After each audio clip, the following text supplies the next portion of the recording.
Hello friends, কে সুকৃতি ব্লগে তোমাদের সকলকে স্বাগত জানাই।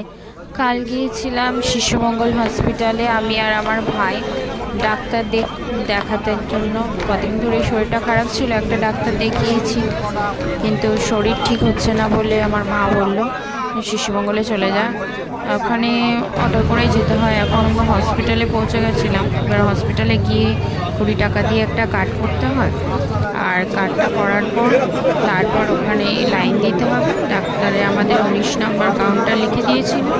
19 নম্বরে এসে আমরা ওয়েট করছিলাম। ডাক্তার দেখানো হয়ে গেছে, রিপোর্টটা আর করতে পারিনি, ফিরে এসেছি কারণ অত টাকা নিয়ে যায়নি। রিপোর্ট করতে 4,000 টাকা খরচ হবে। আর এদিকে আবার শনিবার আজকে যাচ্ছি আমি, সুকৃতি আর মা। মিনি ব্লগটা কেমন লাগলো তোমরা অবশ্যই জানিও। আজকে সব রিপোর্ট করবো, আর মারও শরীর খারাপ, তাই মা একটু ডাক্তার দেখাবে, রিপোর্ট করবে। তাহলে টাটা বন্ধুরা।